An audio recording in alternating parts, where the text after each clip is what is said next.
New tonight, a woman determined to realize her Olympic dreams, getting some help right here in San Diego. Our photojournalist Tim Hahn and reporter Bree Steffen are in Chula Vista tonight with how this athlete is not your average superstar.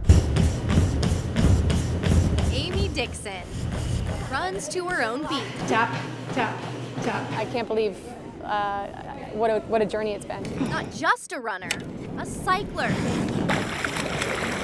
and swimmer. It opened up a whole new world for me that I didn't know was possible. But this star triathlete I'm ranked 5th in the world. never saw her success coming. I have about 2% of residual vision in both of my eyes. She started going blind in her 20s. I thought it was a death sentence. I cried for 2 months. I thought my life was over.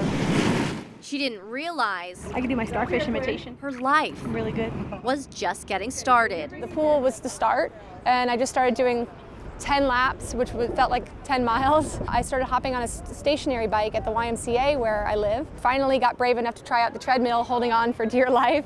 My leash. Somebody through social media said, hey, you're swimming and you're biking and you're running indoors. You're basically doing a triathlon. Why don't you take it out on the road and I'll help you. She's been going ever since. I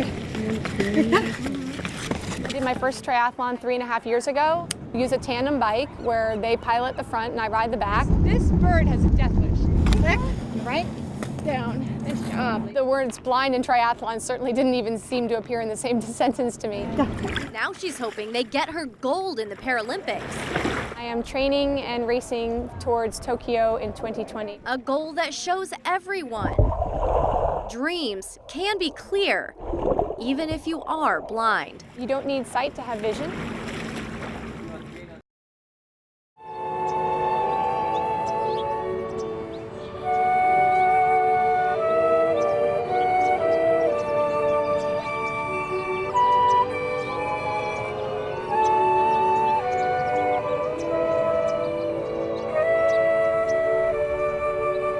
Watching it, sometimes it can look a little weird. So come on over, we're gonna make a big circle. It can be a little awkward at times, at first I should say, for some people. It's a safe way to release and to let go. We've forgotten what it's like to look at somebody and laugh with them. How do you force people to laugh and that actually be beneficial? But it worked, and I feel good. Laughter brings everybody together. It's universal. This is just a simple way to kind of break that pattern we get into, whether it's depression or anxiety or stress or seriousness. Sometimes when I go to the class, I'm not in the best of places, nothing big, but it gets you out of yourself, and by the end of the class, I forget what I was bothered about.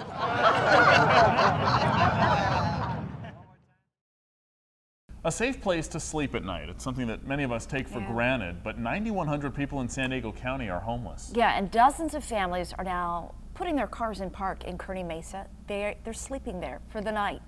10 News photojournalist Tim Hahn met a lot of these families. He also met a local group called Dreams for Change. They're trying to provide those families with new opportunity. On your mark, get set, go! Come on, right? They're great kids, loving kids. I mean, I'm glad that God brought them in my life, and they're helping me just as much as I'm helping them. Can we go to the Nickelodeon studio? I told you, no. You know, I'm transitioning to something better. That's why, you know, I like to take them to window shopping. You know, I take them to living spaces. I take them to IKEA, lay in the bed, see what it feels like. Because one day we're going to be there. For right now, at least, this is our home until we find their place.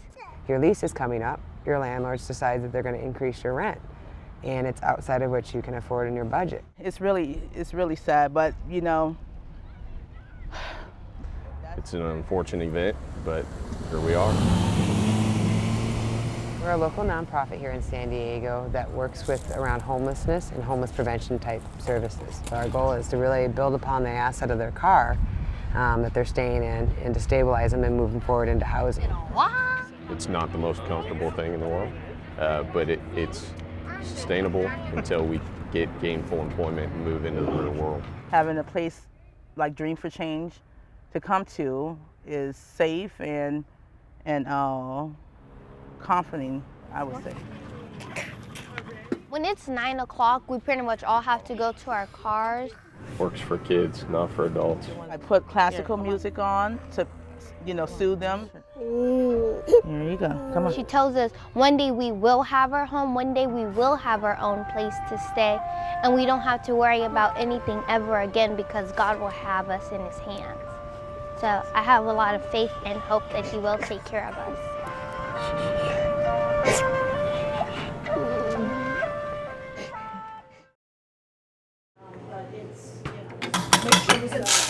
My favorite part is definitely the coffee. Out of all the roasting and steaming that goes on here, no one at Point Loma Coffee was ready for the smashing and grabbing.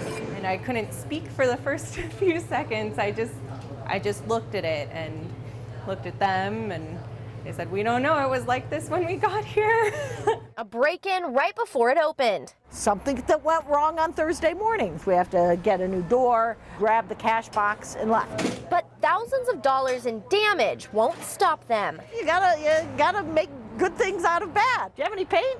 Like, absolutely. The barista behind the bar. It was so terrible to look at just this awful piece of plywood, and she immediately volunteered, "I can make this better." Also an artist. It's much nicer. It looks like it was on purpose. A purpose they hope can keep their community as strong as their coffee. It's turning into a good thing out of a bad thing.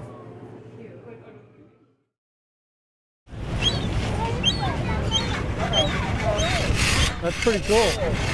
It's like a dirt clod. Once it dries out, it gets harder. So it's a big fancy dirt clod. Dirt clod sculpture doesn't sound as nice though, sand sculpture. So, what do you do for a living? I make fancy dirt clods. That doesn't work. This is the last thing I ever thought I'd be doing for a living, and it's awesome.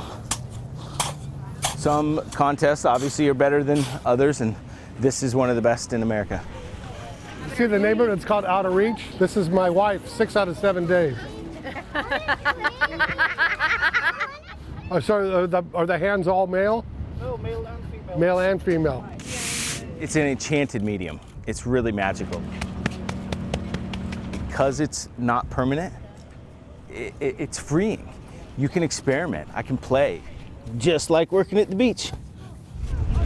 It's like a note of music or a fine glass of wine. You enjoy it right then, and then it's gone.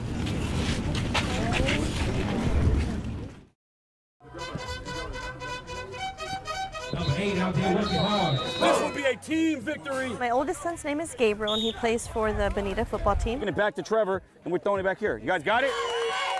A 7-year-old daughter that cheers for Bonita also. Green. And I have Angel. He's our pride and joy. We have something special going on this week. All right. Coach Angel gets to get on the field, and for him to be included here and get to be with the boys and be with the team, be on the field when the football games are happening, it makes him really happy, so it makes us happy too. You guys with that? All right, let's go. Break it out. Break it out. Let's get a nice loud out. Let's go. 1, 2, 3, 4. He has autism, so I was told a long time ago that he'd never be able to play, like football or team sports.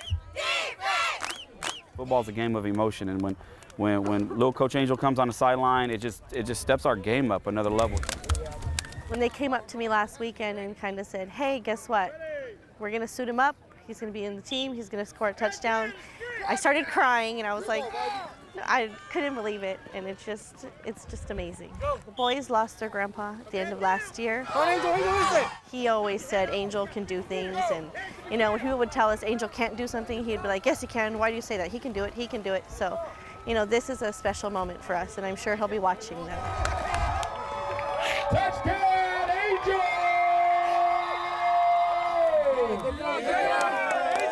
At the end of the day, look at that little face, man. How you not gonna be happy to see that? No matter what goes on, whether you win or lose, how you not gonna be happy to see that face, right?